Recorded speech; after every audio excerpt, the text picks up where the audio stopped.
நமச்சிவாய வாழ்க, நாதன் தாள் வாழ்க, இமைப்பொழுதும் என் நெஞ்சில் நீங்காதான் தாள் வாழ்க. அப்புறம் கோகுலியாண்ட குருமனிதன். அப்புறம்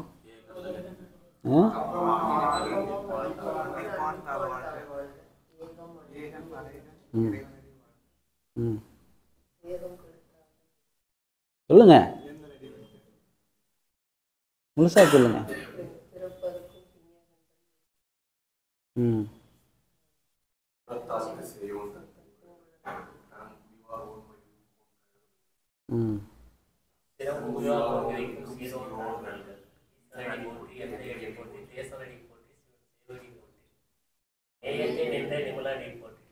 மாய பிறப்பருக்கும் மண்ணடி போற்றி, சீரார் பெருந்துரை நாம் தேவனடி போற்றி, ஆராத இன்பம் அருளும் மலை போற்றி.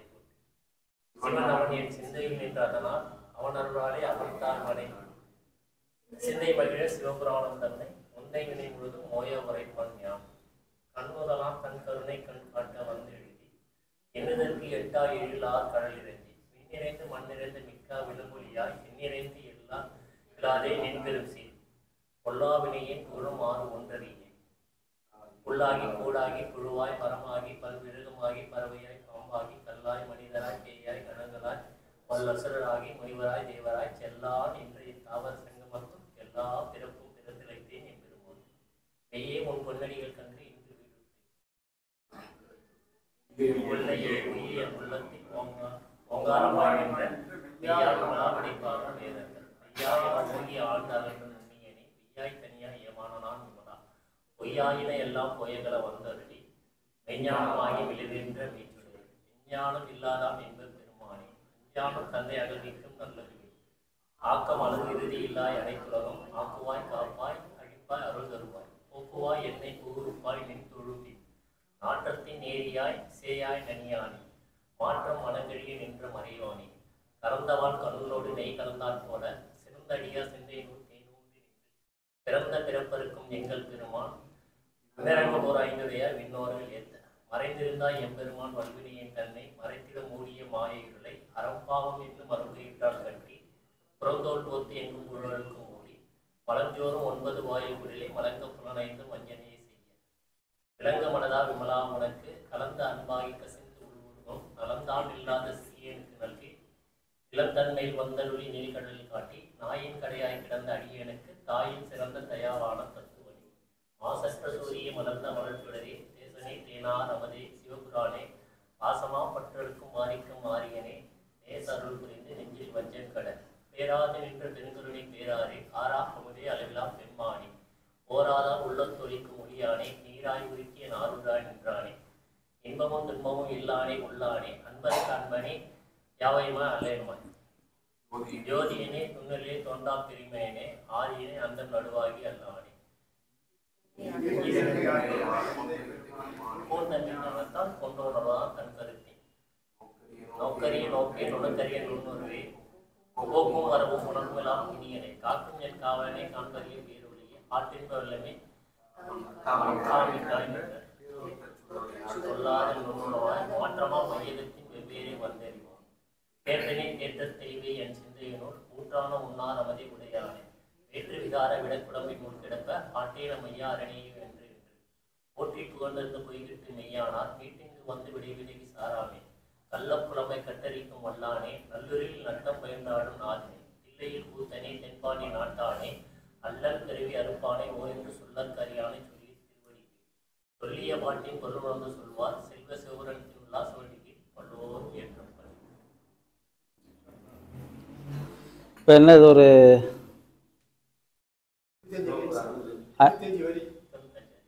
என்ன ஒரு 5 நிமிஷம் போயிருக்குமா? 5 நிமிஷம் 7 நிமிஷம் நம்ம நமச்சிவாய வாழ்கன்னு ஆரம்பிச்சு 7 நிமிஷம்.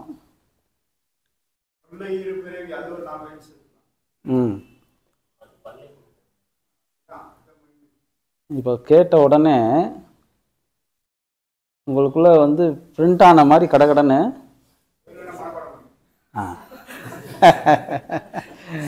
இல்லையா? கடன்னு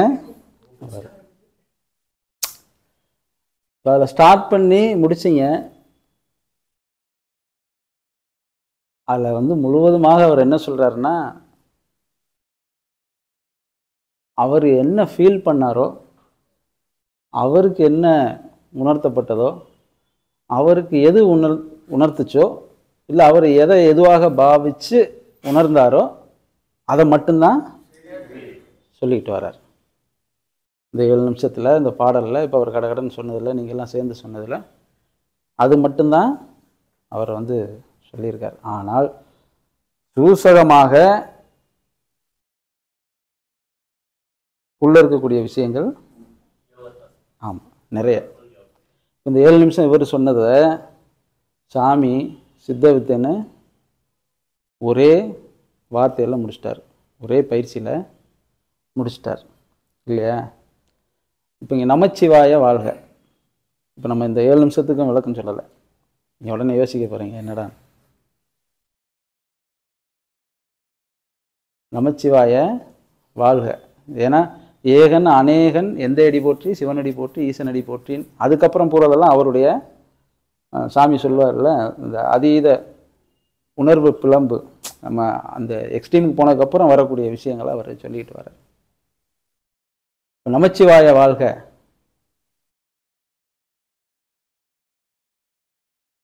அப்படின்னா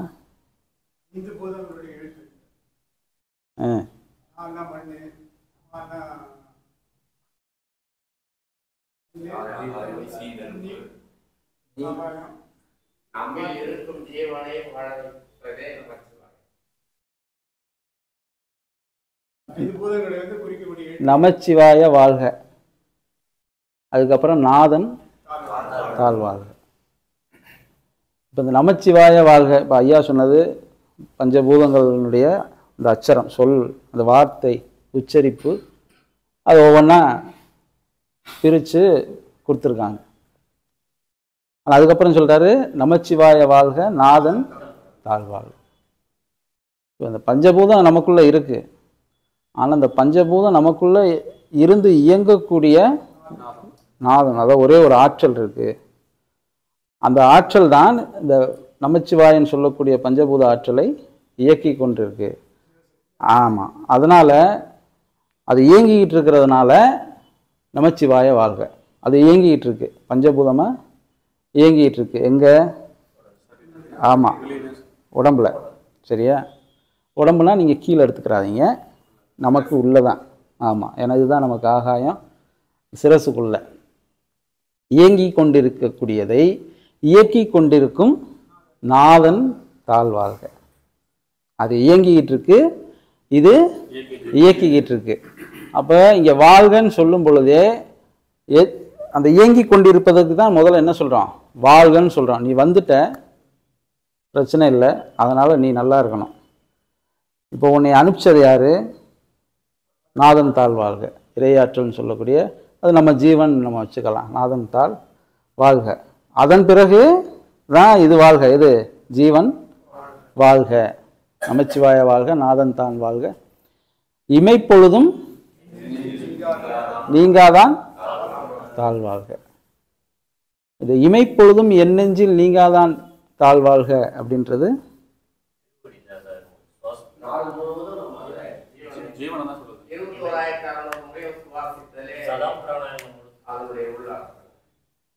இமைப்பொழுதும் என் நெஞ்சில்.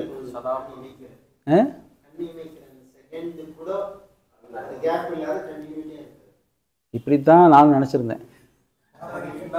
நானும் அப்படிதான் நினைச்சிருந்தேன். இமைப்பொழுதும் என் நெஞ்சில் நீங்காதான் தாழ்வாழ்கன்னா நம்ம இப்படி சிமிட்டுறோம் இல்லையா, அந்த செகண்ட்ஸில் கூட நம்மளை விட்டு போகாத ஜீவனைத்தான் ஆற்றலை தான் சொல்கிறாங்க அப்படின்னு நினச்சிருந்தோம்.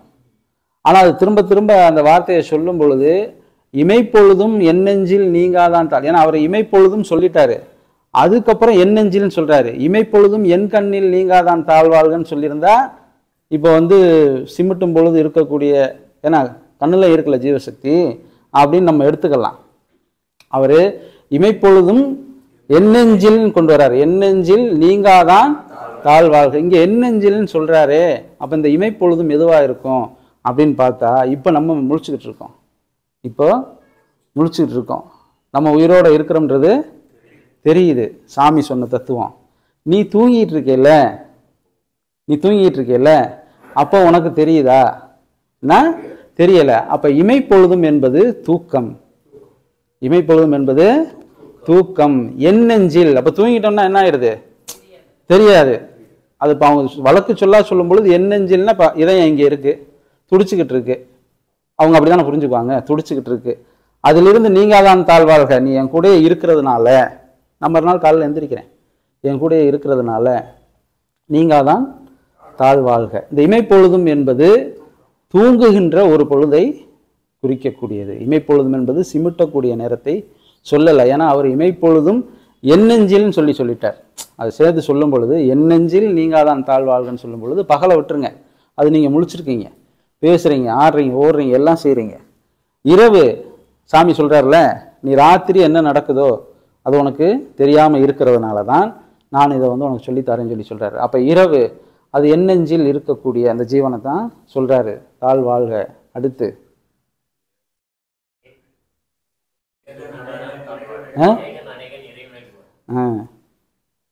அடுத்துன்னவும் டக்குன்னு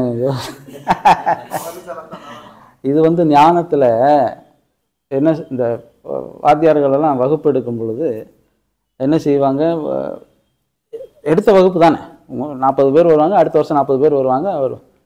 ஆனால் அவங்களுக்கு ஒரு சந்தேகம் வரும், இதுதான் சரியாக தான் சொன்னோமா அப்படின்னு. இதை தான் போன வருஷம் எடுத்திருப்பாங்க, அதுக்கு முந்தின வருஷம் அதை தான் எடுத்திருப்பாங்க. ஒருவேளை சார் இப்போ நீங்கள் அடுத்துன்னு சொன்ன உடனே அது ஏற்கனவே உள்ளே இருக்கிறது. ஆனால் அதுதான் சாமி சொல்கிறாரு ஜாக்கிரதைன்னு சொல்கிறார். அந்த இடம் தான் நமக்கு அந்த சந்தேகம் வரக்கூடாது அப்படின்றனால தான் அதை ஜாக்கிரதைன்னு சொல்கிறார். ஏகன் அநேகன் இறைவனடி வாழ்க அப்படின்னா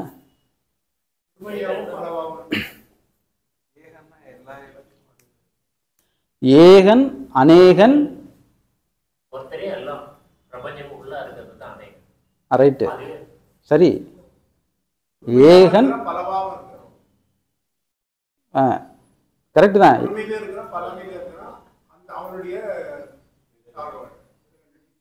இப்ப பாருங்க, ஏகன் அநேகன் இறைவனடி தாழ்வாழ்க. இப்ப ஏகன் ஒருமை, அநேகன் பன்மை, இறைவனடி ஒன்று. இறைவனடி ஒன்று, ஒருமை. கரெக்டு. ஒருமை ஏகன், பன்மை அநேகன், இறைவனடி தாழ்வாழ்க. இப்போ நம்ம வெளியில் பாடலாக சொல்லும் பொழுது இப்போ நீங்கள் டக்குன்னு சொன்னீங்க, ஒன்றா இருக்கிறது, பரவி இருக்கிறது, அநேகமாக இருக்கிறது, அதனுடைய ஆற்றல், அதனுடைய பாதம், அந்த தாழ் ஜீவன் எதை நம்ம சொல்கிறோம் இல்லையா, இறைசக்தி, அதனுடைய தாழ்வாழ்க. இப்போ உட்கருத்து ஏகன் அநேகன். ஏகனாக இருந்த ஒன்று அநேகனாக வந்தது, பிரிந்தது. ஏகனாக இருந்த ஒன்று அநேகனாக பிரிந்தது. அதாவது ஈஸ்வரத்தன்மையில் இருந்த ஒன்று சலித்து ஜீவசக்தியான வாயுவாக பரவி வந்தது. ஏகத்திலிருந்து அநேகமாக பிரிந்து வந்தது. உடம்பு பூரா பரவி இருக்கு. அப்புறம் இறைவனடி தாழ்வாழ்க. இப்போ இந்த இறைவனடி தாழ்வாழ்கன்றது நாம் பண்ணக்கூடிய ப்ராசஸ். எங்க ஏகத்திலிருந்து அநேகம் ஆயிடுச்சு, ஏகத்திலிருந்து அநேகம் ஆயிடுச்சு. அவர் சொல்லும் பொழுதே சொல்லி வராரு, ஏகன் அநேகன் இறைவனடி தாழ்வாழ்க. ஏதோ ஒன்று போட்டு ஏதோ ஒன்று வச்சுக்கிறோன்னு வச்சுக்கோங்க. இப்போ இங்கே அநேகமானதை மறுபடியும் ஏகமா மாத்தினாத்தான் இறைவனடி தாழ்வாழ்க. இல்லைன்னா ஏகன் ஒருமையில சொல்லிட்டு அநேகன் பன்மையில சொல்லிட்டு இங்க மறுபடியும் இறைவனடின்னு சொல்லி ஒருமையை கொண்டு வர மாட்டாங்க. அப்ப இந்த இறைவனடின்றது நீ இந்த பன்மையாக இருக்கக்கூடிய அநேகமாக இருக்கக்கூடியதை ஏகமாக மாற்றுவது. மாற்றும் பொழுது அது இறைவனடி தாழ்வாழ்க. அப்ப நம்ம என்ன செய்யறோம், அநேகமாக இருக்கிறத ஏகமாக மாற்றுகிறோம். அடுத்து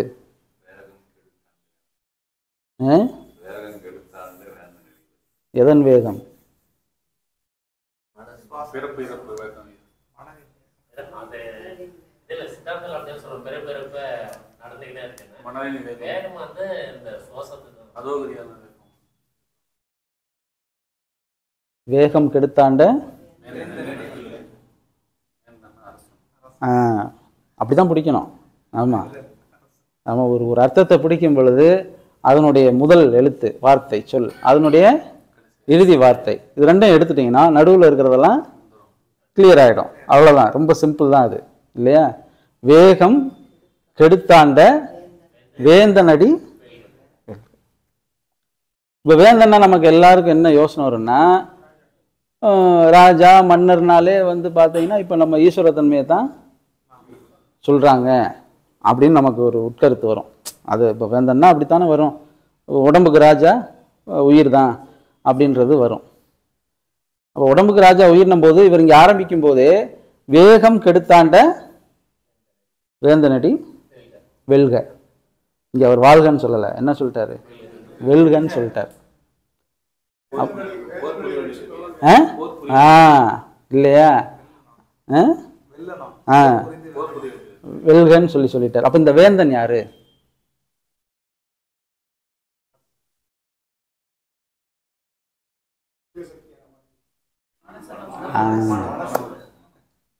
மனம்தான். இங்க வேந்தன் என்பது மனம்தான். ஏன்னா வெல்கன்னு சொல்லிட்டார்ல. இப்ப ஈஸ்வரத்தன்மை எதையும் சக்சஸ் பண்ணணும்னு அவசியம் இல்லை, எதையும் ப்ரூவ் பண்ணணும்னு அவசியம் கிடையாது. அது ஏகனாக இருந்தது, ஏகனாகவே இருந்தது, அதுல இருந்து ஸ்ப்ரெட் ஆனது அநேகனா போச்சு. இப்போ அந்த அநேகம் வந்துருச்சுன்னா வேகம் வந்துடும்ல. இப்போ ஒரு துளிக்கும் பல துளிக்கும் வித்தியாசம் இருக்குல்ல. ஒரு துளி விழுந்துன்னா மலை துளி விழுகுதுன்னு சொல்லி நம்ம சொல்லுவோம். அப்போ நம்ம அப்படி அசால்ட்டாக இருப்போம். படன்னு பேய ஆரம்பிச்சா என்ன செய்வோம்? வருது ஓடுன்னு ஓடுவோம்ல. அது மாதிரி அடுத்தது சொல்லும்போது வேகம் கெடுத்தாண்ட வேந்தனடி வெல்க. மனம் ஜெயித்தால்தான் வெல்ல முடியும். மனம் வந்து ஜெயிக்கணும். அதனால வேகம் கெடுத்தாண்ட வேந்தனடி வெல்க. அடுத்து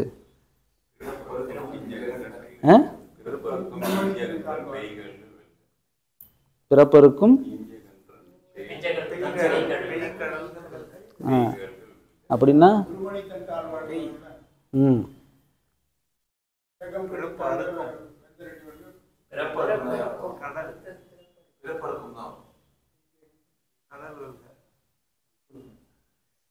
இல்ல அதுதானா விடுங்க, அதெல்லாம் வேண்டாம். எப்படி சொன்னாலும் அர்த்தம் ஒண்ணுதான். இதை முடிக்கிறேன்னா ஒரே வார்த்தையில சாமி சொல்லிட்டாருன்னு முடிச்சுட்டு போயிடலாம். அது நமக்கு இல்லையா? இது காலங்காலமா இதை பாராயணம் பண்ணி இப்ப சொன்னார்ல மனப்பாடம் பண்ணிட்டோம் அப்படின்னு சொல்லிட்டு அவங்களுக்காகத்தான் இப்ப நம்ம சொல்லிட்டு இருக்கோம்.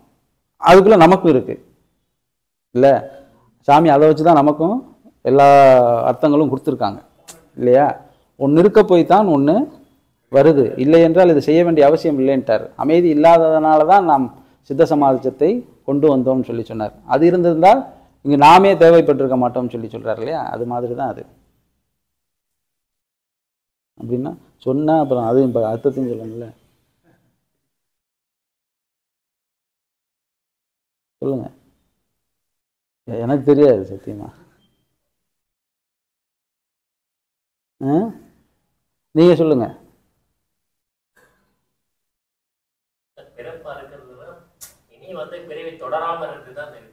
சரி,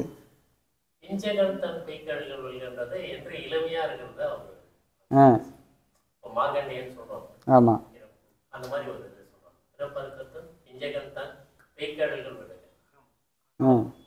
அதை வெல்றது தான், அந்த பிறப்பை வெல்றது தான். வென்னுட்டா நம்ம எப்பவுமே இளமையா இருக்கலாம்.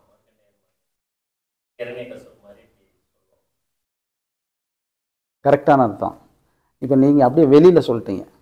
உள்ள இது இப்போ நீங்க சொன்னது வெளியில, உள்ள அதுதான் சொன்னேன். முதல் அடி பிறப்பு அறுக்கும். சரியா? ஒரு எழுத்து பிறப்பு அறுக்கும், அடுத்து செய்ய போகுது பிஞ்சகன். ஆமா, இப்ப அறுக்க போறது யாரு?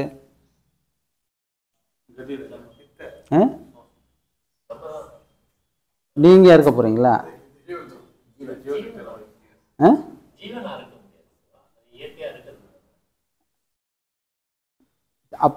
அது இப்போ இந்த பாடல் உங்களுக்கு தெரிஞ்சிருக்கு, முன்னாடி தெரிஞ்சிருக்கு. இப்போ நீங்க சித்த வித்தைக்குள்ள இருக்கீங்க இல்லையா? இப்போ அந்த வித்தியாசம் நமக்கு தெரியுதுல்ல. அப்போ பிறப்பு அறுக்கும்னா அது ஒரு செயல் இல்லையா?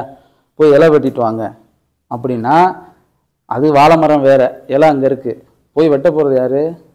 அவர் தான் வெட்ட போறார். அது மாதிரி இங்க பிறப்பு அறுக்கும்ட்டார். பிறப்பு அறுக்கும்னா அடுத்து செய்யறதுக்கு ஒரு ஆள் இருக்காருன்னு அர்த்தம். அப்படித்தான் செய்ய முடியும். ஆமா.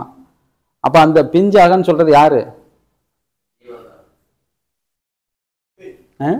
சுவாசம், ஜீவன் தான், ஜீவசக்தியான வாயு தான். அதை வச்சு தான் பிறப்பை அறுக்க முடியும். ஆமா. இப்ப நீங்க சொன்ன அர்த்தம் வெளியில இருக்கிறவங்களுக்கு ஈஸி, புரியும், அது சரி. என்றும் மார்க்கண்டேயனோட இருக்கக்கூடிய இறைசக்தி.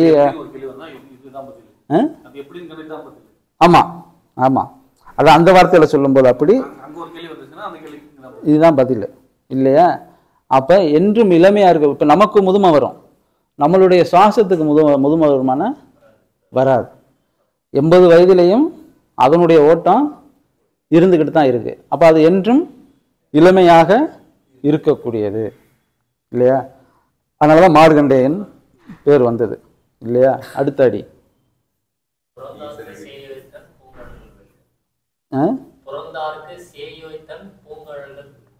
அப்படின்னா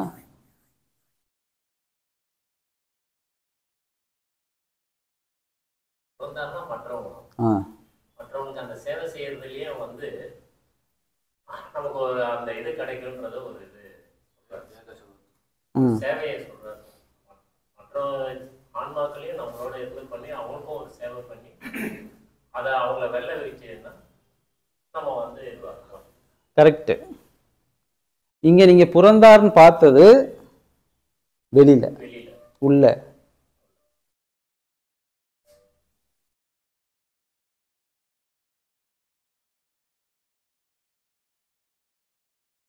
நமஸ்காரம்.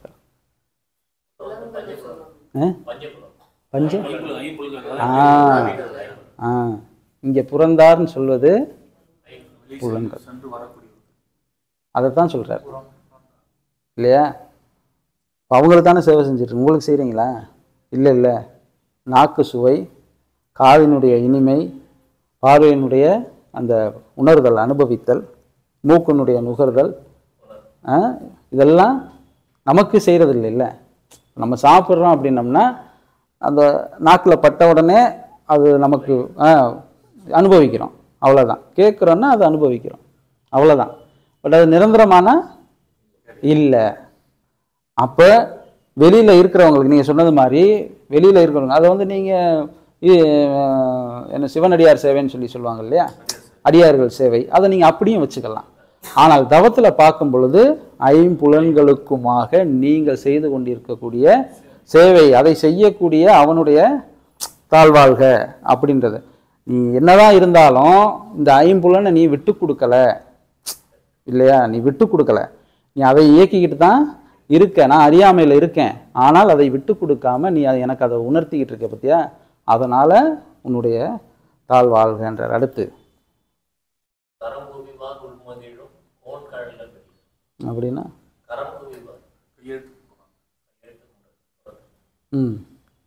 சுதாரிச்சிட்டாரு.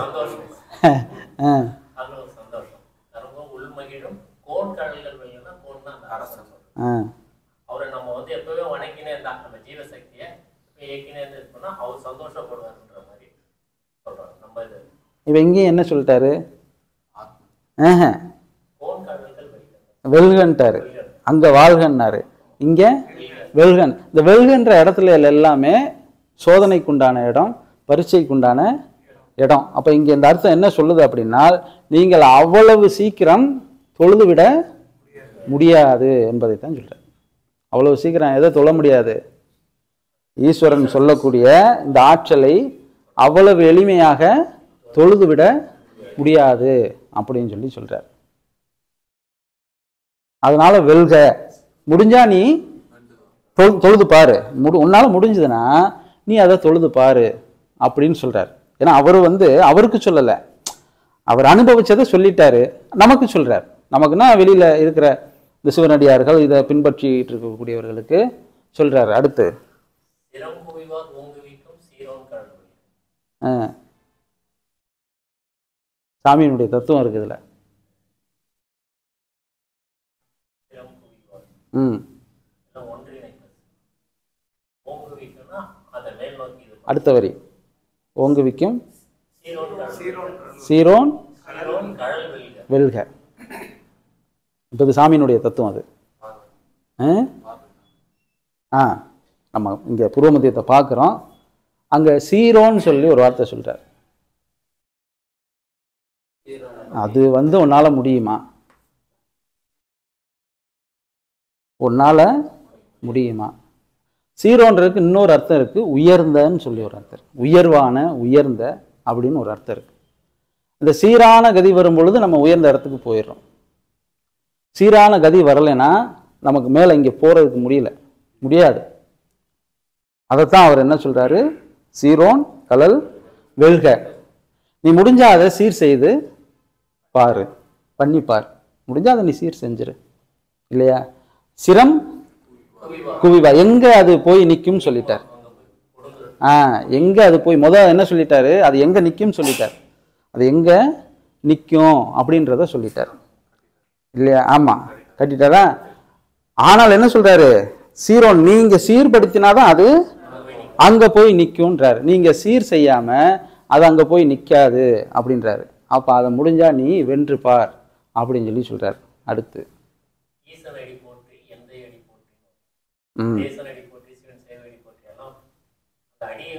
இருக்கு.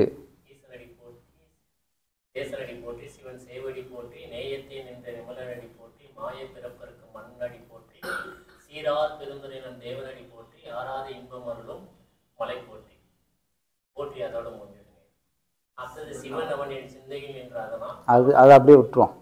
ஆமா, இந்த ஈசனடி போற்றி. அதுக்கப்புறம் என்ன சொல்றாரு? எந்த அடி போற்றி.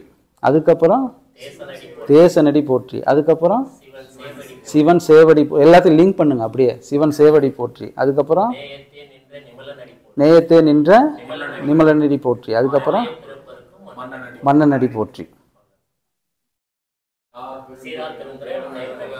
அது கடைசியா. அப்புறம் முன்னாடி வேற ஈசனடி போற்றின்ட்டாரே ஆரம்பிக்கும் போதே. ஆரம்பிக்கும் போது ஈசனடி போற்றின்ட்டாரு. சரியா? இப்ப பாருங்க, சித்தவித்து அழகா இதுல வருதா? அதுதான் நம்ம பிடிக்கணும். ஈசனடி போற்றி. எந்த அடி போற்றி? சலனமாயிடுச்சு. எந்த அடி போற்றி. அப்புறம் தேசனடி போற்றி. நீங்க இந்த தேசம்ன்றது உலகம்னா நமக்கு உள்ள இருக்கக்கூடியது, மனம். நீங்க அப்படி வச்சுக்கலாம் இல்லையா? தேசனடி போற்றி. அடுத்து சிவன். இங்கதான் ஜீவசக்தியான வாயு. திரும்ப அப்படியே ரிவர்ஸ்ல உல்டா பண்றாரு. சிவன் சேவடி போற்றி. இந்த சேவடி போற்றின்னும் பொழுது அது என்ன? சிவன் சேவடி போற்றி.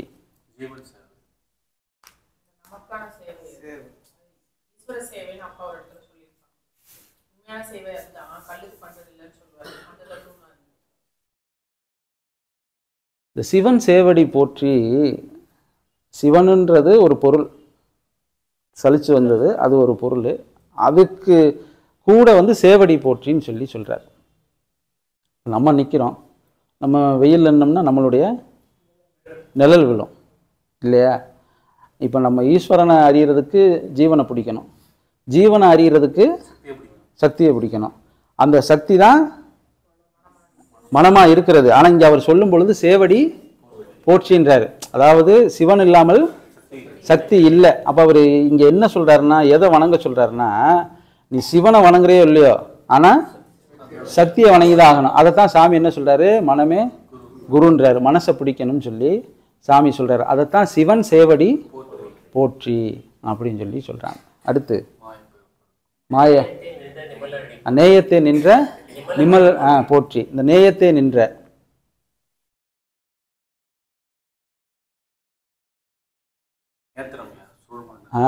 நம்ம நிஷ்டை பயிற்சி, அதுதான் நேயத்தை நின்ற நிமலனடி போற்றி. நம்மளுடைய நிஷ்டை பயிற்சி 10 நிமிஷம்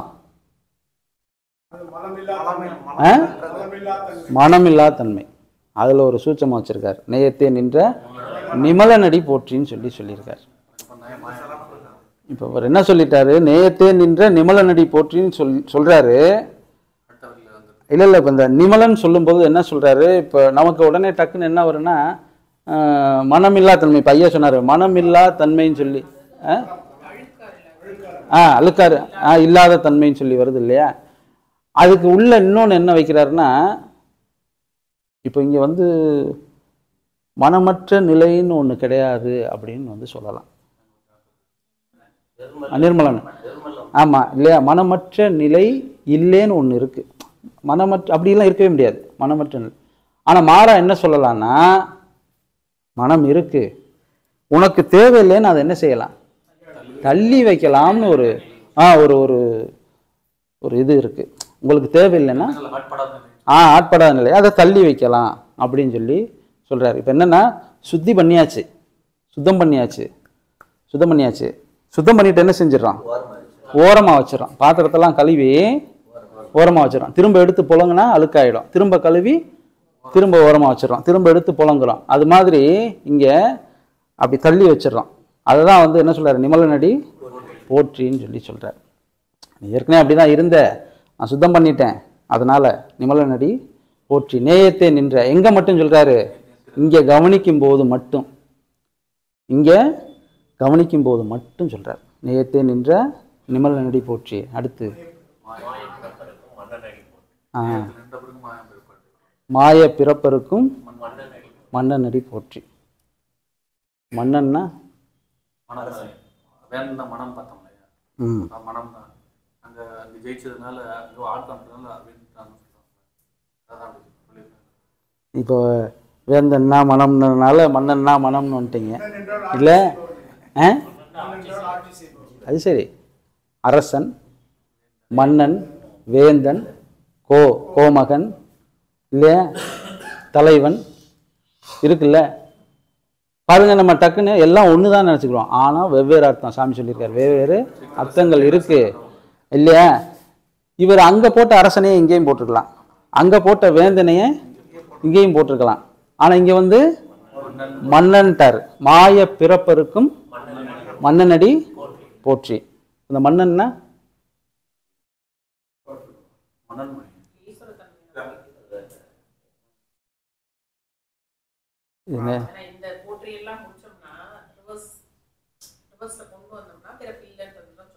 ஆமா வர்றாரு. நம்ம இது என்னன்னு தெரிஞ்சுக்கிறதுக்காக கேட்கிறேன். மன்னன்னா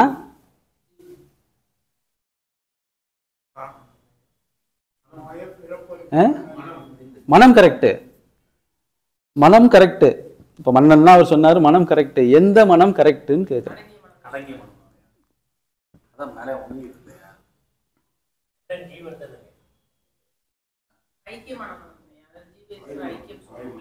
அது நீங்க சமாதி நிலைக்கு போகும்போது பேசின தத்துவம். அது நம்ம பிரசன்ஸ்ல இருக்கமே, பேசுறோம், கேட்கிறோம், ஓடுறோம், எல்லாம் செய்யறோம்ல.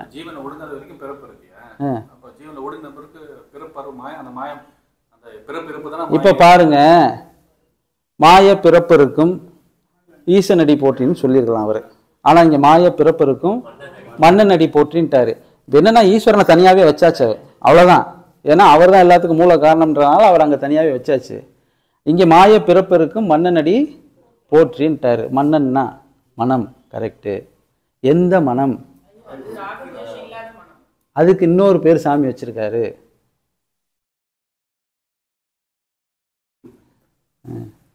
ஜாக்கிரதையோடு கூடிய மனம். அவருக்கு தான் மன்னன்னு பேர். இதுக்கு மனம்தான் அர்த்தம். நீங்க எது வச்சாலும் சரி, மனம்தான் அர்த்தம். ஆனால் ஜாக்கிரதையோடு கூடிய. மாய பிறப்பு அறுத்தாச்சுன்னா எது வந்துருது? ஜாக்கிரதை. ஜாக்கிரதை வந்தாச்சுன்னா மாய பிறப்பு அருந்துருது. இது வந்துட்டு அது நடந்துருது, அது நடந்தா இது நடந்துருது. அப்ப இங்கே மனமானது ஜாக்கிரதைக்கு வந்துருச்சு. அப்ப அந்த மன்னன் தான் போற்றின்னு சொல்றாரு. அடுத்து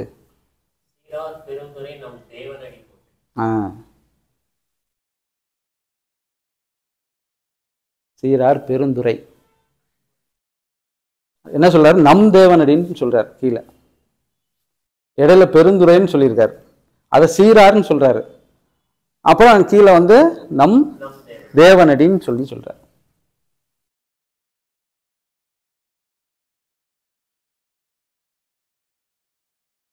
எல்லாம்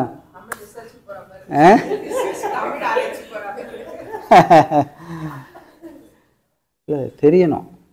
என்னன்னா இப்போ நீங்கள் மனப்பாடம் பண்ணி வச்சது, இப்போ அவர் ஐயா என்ன நினைக்கிறாருன்னு தெரியாது எனக்கு. என்னடா அப்போ இத்தனை வருஷம் மனப்பாடம் பண்ணி வச்சேன், பேசாம இருந்தாலும் இன்னைக்கு வராமலே இருந்திருக்கலாம் கூட நினைக்கிறாரா? அப்படி சிந்தனை வருதா என்னன்னு?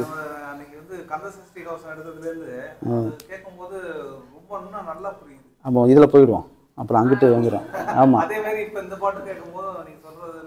அப்போ சீரார் பெருந்துரை நம் தேவனடின்னு சொல்லிட்டார். சீரார் இருக்கு, பெருந்துரை இடையில இருக்கு, நம் தேவனடின்னு சொல்லிட்டார். எல்லாமே சித்த வித்தை தான்.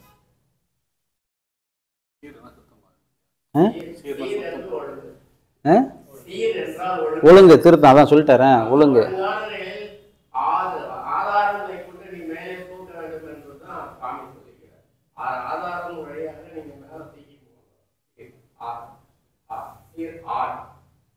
நீங்க என்ன வர்றீங்க? நம்பரா வர்றீங்க. என்ன நம்பரா? 6ன்னு சொல்றாரு.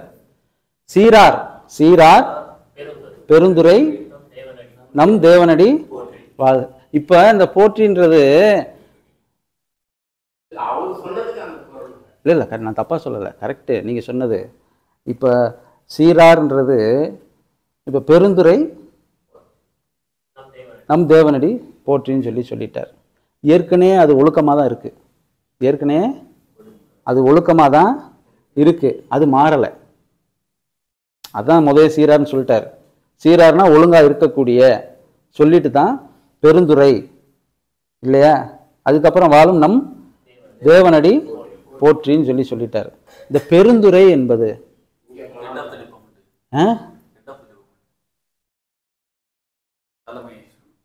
கரெக்ட். நீ டிபார்ட்மெண்ட்டாக யோசிச்சிங்க.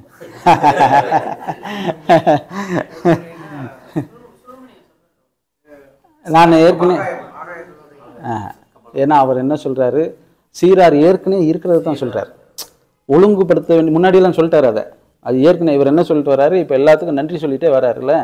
அப்போ சீரார் ஏற்கனவே இருந்ததுக்கு இருக்கிறதில்ல. நான் ஏற்கனவே சொல்லியிருக்கேன், நாம் சாமி சொன்னது தான் அது. நாம் சுவாசிப்பது வெளிக்காற்றால் சுவாசிப்பதாக இருந்தால் நாம் ஒரு மனிதன் கூட இங்கே மரணமாகி இருக்கக்கூடாது. உணவின் மூலியமாக எல்லா உயிர்களும் உயிர் வாழ்வதாக இருந்தால் ஒரு உயிர்களும் இறந்திருக்கக்கூடாது என்று அப்பொழுது எப்படி சாமின்னும் பொழுது தாய் சுவாசம் என்று ஒன்று உனக்குள் அதைத்தான் என்ன சொல்றாரு, சீர் அப்படின்னு சொல்றாரு. அது ஒழுங்கா இருக்கு. அந்த ஒழுங்கில் இருந்து ஒழுங்கா இருக்கக்கூடியதில் இருந்து தான் அந்த பெருந்துரைனா எது, உள்ள இருக்கக்கூடிய சின்ன துவாரம், வெட்ட வெளின்னு சொல்லுவோம் இல்லையா, சிறு வெட்ட வெளி. அதை தான் கடைசியா திருச்சிற்றம்பலம்னு முடிக்கிறார். இறுதியா முடிக்கும் பொழுது திருச்சிற்றம்பலம் அப்படின்னு முடிக்கிறார். அந்த பெருந்துரை தான் எங்க இருக்கு, உள்ள அண்ணாக்கு இங்க இருந்து இங்கே உள்ள அந்த நடுவுல இருக்கக்கூடிய அந்த வெளி, அதை அவர் என்ன சொல்றாரு, பெருந்துரை என்று சொல்றாரு. சீரா ஒழுங்காக இருக்கக்கூடிய நாசி அப்படி கூட வச்சுக்கோங்க. நம் தேவனடி போற்றி. அங்க மட்டும்தான் நம் சேர்க்கிறாரு, மனதையும் சேர்த்துக்கிறாரு, மனதையும் ஜீவனையும் சேர்த்துக்கிறாரு. நம் நான் சத்தியபிரமாணம் எடுக்கும்போது சாமியினுடைய வாசகத்தை சொல்லுவேன். நம் என்று ஆரம்பிப்பார் சாமி. நான் இது நாள் வரையும் ஆரம்பிக்க மாட்டார், நாம் அப்படின்னு சொல்லி தான் ஆரம்பிப்பார் இல்லையா. அதைத்தான் இங்கே சொல்ல வர்றார், நம் தேவனடி போற்றின்னு சொல்றார். அடுத்து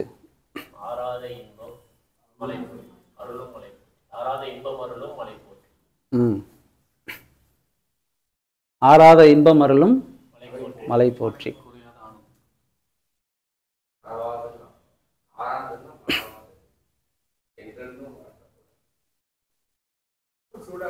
இல்ல இன்பம் அருளும்ட்டாரு.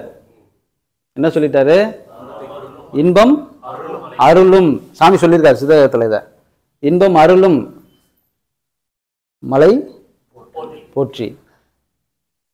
சாமி சொல்லியிருக்காரு, கடைசி அத்தியாயத்துல சொல்லியிருக்காரு. ஆனந்தம்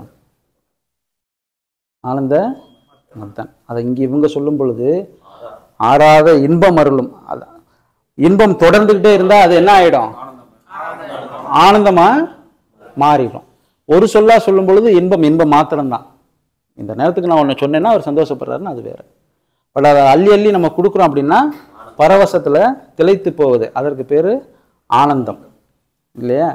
அதைத்தான் சொல்றார். அடுத்து மலைனா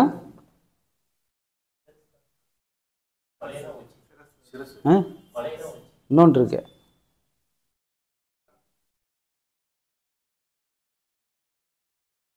அந்த ஆனந்த மர்தனிலே சாமி இன்னொரு வார்த்தை முன்னாடி சொல்றார், அதை இவர் இங்க மலைன்னு சொல்லி சொல்றார்.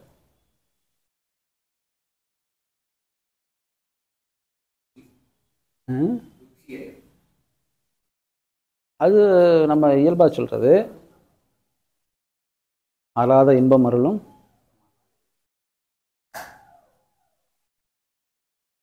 பிரம்மரந்திரம்னு ஒன்று இருக்கு. என்ன இருக்கு? பிரம்மரந்திரம்னு ஒன்று இருக்கு. எது இந்த ஆறாத இன்பத்தை அருளும்? அங்க போனதுக்கு அப்புறம் தான் அது ஒண்ணுதான் நமக்கு அருவி போல கொடுக்கக்கூடியது. அதை தான் அவர் மலைன்னு சொல்றாரு. இங்க சாமி பிரம்மரந்திரம்னு சொல்றார். அடுத்து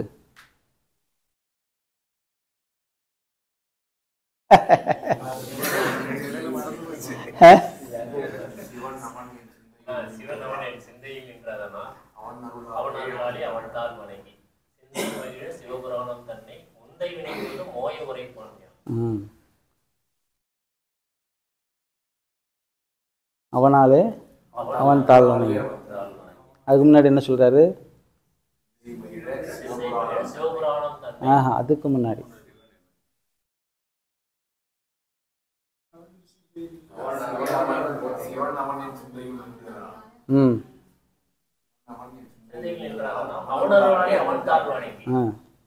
இங்கே என்னதான் வருது?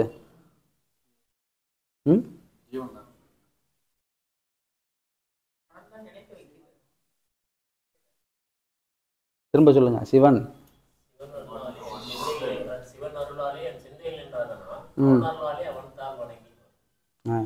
சிவன் அருளாலே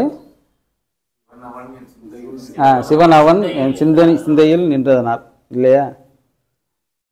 நம்ம எப்போவுமே சொல்லுவோம், நீங்கள் பயிற்சி செய்கிறீங்க, நிஷ்டை செய்கிறீங்க, அதுக்கப்புறம் முடிக்கிறோம். ஆனால் நீங்கள் முழுமையாக செஞ்சதுக்கான பலன் எப்பொழுது உங்களுக்கு ஜீவனுக்கு உணர்வு வருதோ அதுதான் உங்களுடைய முழுமையான பயிற்சி. அந்த வாசகத்தினுடைய அர்த்தம் அதுதான். சிவனவன் என் சிந்தையில்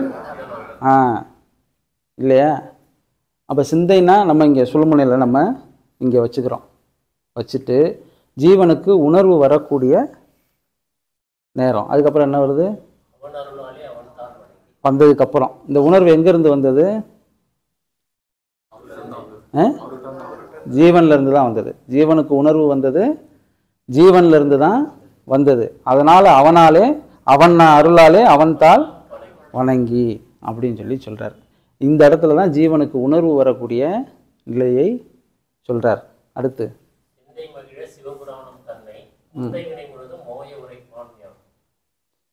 அது காமன் தான். அது ஆமாம். அதுக்கடுத்து அது காமன். நம்ம சாமி அதுக்குள்ளே போகல. அது ஜென்ரலாக ஒரு இது போகும்போது அப்படி போயிட்டு வருவாங்க. அது மாதிரி இவர் என்ன சொல்கிறாருன்னா, நான் முன்னாடி பார்த்ததெல்லாம் ஆமாம்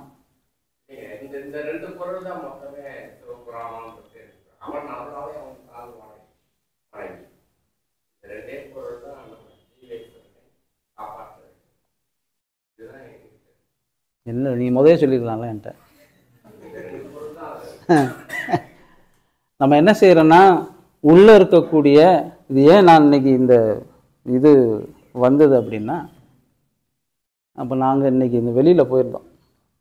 எனக்கு எப்போவுமே நான் வந்து இங்கே கிளாஸ் எடுக்கிற மாதிரி எனக்கு சாமி அங்கே எடுத்துருவார். வியாழக்கிழமை விடியுதுன்னு வச்சுக்கோங்களேன், எனக்கு ஒரு கிளாஸ் எடுத்து தான் உள்ளே அனுப்புவார். நீங்கள் எப்படி நினைக்கிறீங்கன்னு தெரியாது, எங்கே எடுப்பாருன்னு எனக்கு தெரியாது. அதனால் இந்த வியாழக்கிழமைனா நான் சர்வ ஜாக்கிரதைக்கு வந்துடுவேன். ஆமாம், சின்ன குழந்தை கூப்பிட்டா கூட இப்படி குளிஞ்சிருவேன், என்ன சொல்லுங்கன்னு கேட்பேன். அங்கேருந்து ஏதாவது நமக்கு மெசேஜ் கொடுத்துருவாரு அப்படின்னு ரொம்ப பவ்யமாயிடுவேன். அது மாதிரி இன்னைக்கு நாங்கள் போயிட்டு இருக்கும்போது அந்த சிவனடியார்கள் ஒரு 10-15 பேர் எங்கேயோ இருந்து வர்றாங்க. அவங்க பாட்டுக்கு எங்கேயோ போகிறாங்கன்னு வச்சுக்கோங்க. அவங்க நார்த்தில் இருந்து வந்தாங்களா என்னான்னு தெரியல. அப்போ இவங்க இந்த இதுதான் நமச்சிவாய வாழ்க நாதந்தாள் வாழ்க அப்படியே பாடிக்கிட்டு என்ன செய்கிறாங்க, இந்த ஒரு பிளாட்ஃபார்மில் ஏதோ ஒரு யாத்திரை போகிறாங்க போல். அவங்க போகிறாங்க, அவங்க கையில் எதுவுமே இல்லை, சும்மா அந்த குச்சி இதெல்லாம் வச்சுக்கிட்டு ருத்ராட்சம் போட்டுக்கிட்டு போயிட்டே இருக்காங்க. அதுக்கு முன்னாடி வரையும் நாங்கள் வேறு விஷயங்களை பேசிட்டு வரோம். நாளைக்கு போகிறது, இந்த இது வர்றது, என்ன செய்கிறது அப்படின்னு பேசிட்டே வரோம். இவங்க நகர்ந்து போயிட்டாங்க. அவங்க நாங்கள் இப்போ ஆட்டோவில் வரோம், அவங்க நகர்ந்து அப்படி போயிட்டாங்க. ஆட்டோ கிராஸ் ஆகி வந்து அரை மணி நேரம் வந்துருச்சு. அரை மணி நேரம் ட்ராவல் ஆகிடுச்சு. அங்கேருந்து அந்த இடத்துல இருந்து அரை மணி நேரம் ட்ராவல் ஆகிடுச்சு. அப்படி ட்ராவல் ஆன உடனே எனக்கு ஒரு 2 நிமிஷம் என்ன ஆயிடுச்சு, டக்குன்னு மேலே டக்குன்னு உள்ளே போயிடுச்சு. உள்ளே போனோடனே அவங்க பாடுனாங்க பாருங்கள், அது மட்டும் எனக்கு கேட்குது. அது மட்டும் உள்ளே கேட்டுகிட்டே இருக்குது, அந்த பாடல் மட்டும். ஏன்னா அவங்க இடத்துலேருந்து நான் 1/2 hour ட்ராவலில் வந்துட்டேன், அது எனக்கு நல்லா தெரியுது. அந்த ஒரு 2 நிமிஷம்தான் உள்ளே, ஆனால் கடகடன்னு கேட்குது. இப்போ நீங்கள் சொன்னீங்க பாருங்கள், அந்த சம்பவம் இங்கே நடந்துச்சு. இப்போ ஒரு பாடினார்ல, இதை தான் நாங்கள் கேட்குறேன், அதே தான் இங்கே நடக்குது. சாமி அதை காட்டி கொடுக்குறாரு எனக்கு. அப்போ கடகடன்னு கேட்குது. நான் அப்படியே எனக்கு என்னென்னா உள்ளே கேட்டுச்சுன்னா லயமாகிடும், அப்படியே லயத்துக்கு போயிடும். போனோடனே அப்புறம் இங்கே வந்து தான் மனைவி தட்டி விசுப்பனா ஐயா வெயிட் பண்ணுறாங்க, அது மாதிரி பேசிட்டு வந்தோம் நாங்கள். அப்போ பார்த்துட்டு வந்துட்டோம். வந்த உடனே சரி இங்கே வந்து நமஸ்காரம் வச்சேன்ல, அப்பவும் என்ன செஞ்சிச்சு, அதே தான் கதியை இப்படி ஏற்றின உடனே அதே தான் கேட்டுச்சு, நமச்சிவாய வாழ்க நாதந்தாள் வாழ்க அப்படின்னு அந்த இது போயிட்டே இருக்கு எனக்கு. சரி இன்னைக்கு இதுதான் சொல்கிறார். ஆனால் இதுக்கு முன்னாடி நான் இந்த பாட்டு கேட்டதில்லை. நமச்சிவாய வாழ்க நாதந்தாள் வாழ்க அந்த 4 வரி கேட்டிருக்கேன். அது இந்த மாதிரி எங்கேயாவது பாடும்போது நான் கேட்டிருப்பேன். திருச்சிற்றம்பலம் நான் கேட்டிருக்கேன். அது இந்த இவர் முழுசா பாடினார் பாருங்க, அதனால தான் அவர்கிட்ட என்னன்னு கேட்டு அவர் எனக்கு இன்னைக்கு வாத்தியார் ஆகிட்டார். அதனால அவர்கிட்ட கேட்டு நம்ம அர்த்தத்தை நம்ம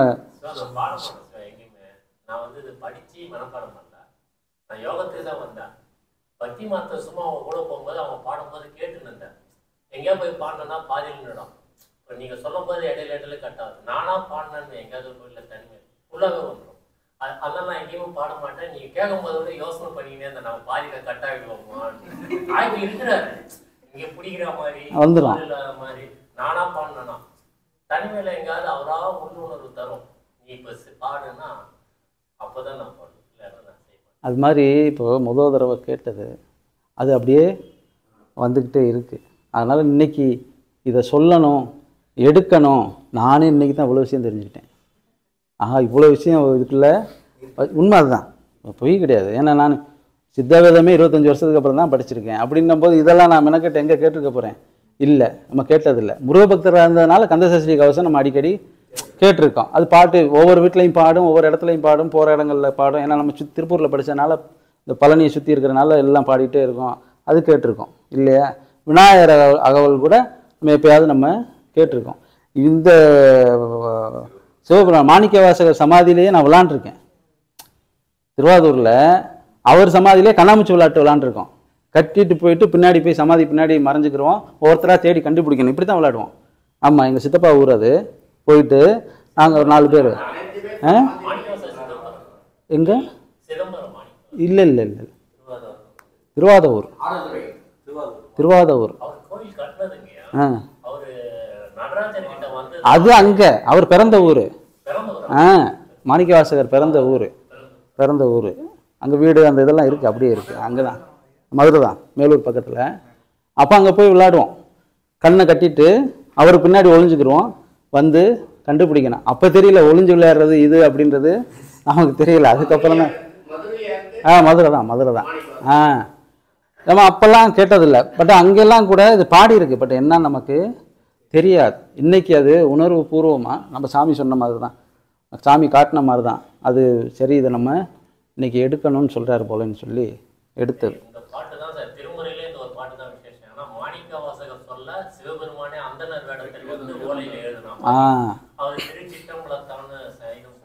ஆமாம், அதான் அந்த திருச்சிற்றம்பலம் சொல்லக்கூடிய அந்த வார்த்தைக்கான ஒரு அர்த்தமே மிகப்பெரிய அர்த்தம். திரு என்றால் இறைவன் சிவபுராணம் அனைத்துமே சமாதி நிலைக்கு உண்டானதுதான் அது. ஆமாம், உட்நோக்கி பார்க்கக்கூடியது தான். உள்ளே போகாதனால அது எல்லாம் சும்மா இப்போ இந்த கடகடன் படிச்சுட்டா அது பாடலாக இருக்குது, கொஞ்ச நேரத்தில் மனசு அதில் லயமாகிடும், அதில் ஒரு சுகம் கிடைக்கும்னு அப்படியே போயிடுறது. அந்த திருச்சிற்றம்பலமே அந்த இறைவன் அம்பலம் சிறியதாக இருக்கக்கூடிய இந்த உள்ள சாமி சொல்கிறார் இல்லையா, அங்கே அந்த இடத்துல இருக்கக்கூடிய இறைவனைத்தான் நாம் வணங்குகிறோம் சொல்லி, அதனால தான் அவர் இப்போ திருச்சிற்றம்பலம்னு கையெழுத்து போட்டு கொடுத்தார், இறையனார்னு சொல்லி கையெழுத்து போட்டு கொடுத்தாருன்றது வேற. பட் அர்த்தம் வந்து அதைத்தான் சொல்லுது. அதுக்கப்புறம் அவர் நான் என்னது சொல்லி வருவார், பூவாய் புழுவாய் மண்ணாய் மரமாய் எல்லாம் சொல்லி வருவார். எல்லா பிறவிகளையும் சொல்லி வந்துடுவார். அதில் அந்த பாட்டில் ஃபுல்லாகவே சொல்லி இதுக்கப்புறமும் நீ என்னை ஏமாத்தன்னு நினச்சேன்னா நான் உன்னை விட மாட்டேன்னு பாரு. அடுத்து நீ இப்போ என்னென்னா ஈஸ்வரன்ட்ட கேட்குறது, நான் கண்டுபிடிச்சிட்டேன் நீ யாருன்னு நான் கண்டுபிடிச்சிட்டேன், ஆனால் இதுக்கப்புறமும் நீ என்னைய ஏமாற்றக்கூடாது அப்படின்னு சொல்லுவார். உன்னால் என்னை ஏமாற்ற முடியாது, ஆனால் நான் உன்னைய விட மாட்டேன். நான் உன்னை விட்டா தானே நீ ஏமாந்துருவ.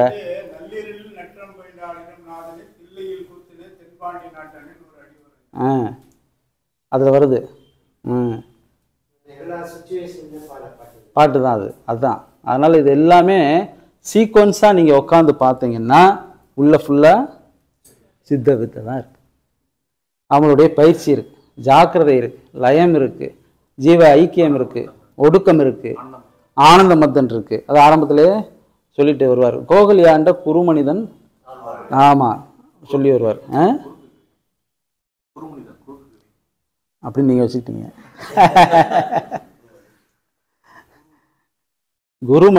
அதுதான் சாமி சொல்றாரு, குரு மனிதன், குருனா சின்ன, ஆமாம், மனிதன் தாள் வாழ்க, கோகலியாண்ட அப்படின்னா கோனா அரசு, கலினா உலகம்.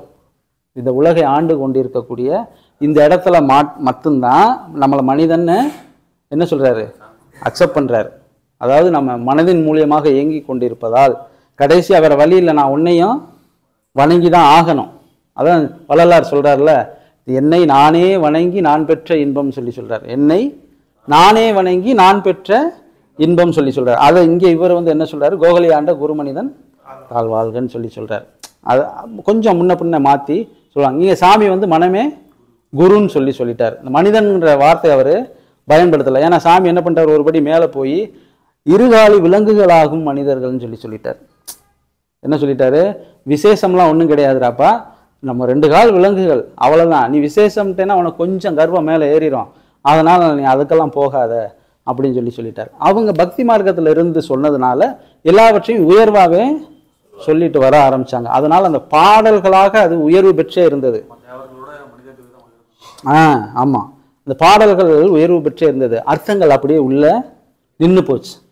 அதை வந்து வெளியில் கொண்டு வந்தது தான் சித்த வித்தை. அதனால் இந்த பாடல்கள் எல்லாம் நீங்கள் இனி கேட்டால், இனிமேல் பாராயணம் செய்தால், இனி உங்களுக்கு தேவைப்பட்டால், இப்போ சொன்னார்ல கந்தசேஷி, இப்போ அதுக்கப்புறம் கேட்கும்போது அந்த விளக்கம் புரியுது அப்படின்னு போது, இனி நீங்கள் எந்த பாட்டு நீங்கள் கேட்டாலும் நீங்கள் என்ன செஞ்சுருவீங்க, உள்ளர்த்தம் நீங்கள் பார்க்கவே வேணாம், அதுவே சொல்லி கொடுக்க ஆரம்பிச்சிடும். உள்ள ப்ராசஸில் அதுவே சொல்லி கொடுக்க ஆரம்பிச்சிடும். இப்போ வெளியில் எவ்வளோ பேர் உழவார பணி, இந்த தேவாரம் திருவாசகம் இதிலே நாட்களும் ஆண்டும் கடந்து போயிட்டே இருக்குது. ஸோ அவங்களுக்கெல்லாம் அவர் என்னவோ தெரியாது, இன்றைக்கி அந்த உணர்த்தினது, அவர் எனக்கு உணர்த்தினது ரொம்ப ஒரு ஸ்ட்ராங்காக உணர்ந்த மாதிரி. நான் ஐயாவை கூட பார்க்கல, டக்குன்னு மேலே ஓடி வந்துட்டேன். கீழே சாணிக்கு ஐயா நின்றுட்டு இருந்தார், எனக்காக வெயிட் பண்ணி பார்த்துட்டு போகிறதுக்காக.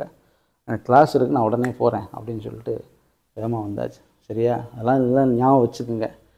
இதெல்லாம் உள்ளர்த்தமாக இருக்குது, ஆனால் உண்மையான அர்த்தத்தை சாமி என்ன செஞ்சிட்டாரு, கையில் தூக்கி கொடுத்துட்டாரு. இப்போ கேட்ட உடனே டக்குன்னு அவருக்கு வந்த மாதிரி நமக்கு சித்த வித்தைன்னு சொன்ன உடனே கதி மேலே ஏறணும். அந்த நிலைமை வந்துருச்சு அப்படின்னா நம்ம கரெக்டாக போயிட்டுருக்கோன்னு அர்த்தம்.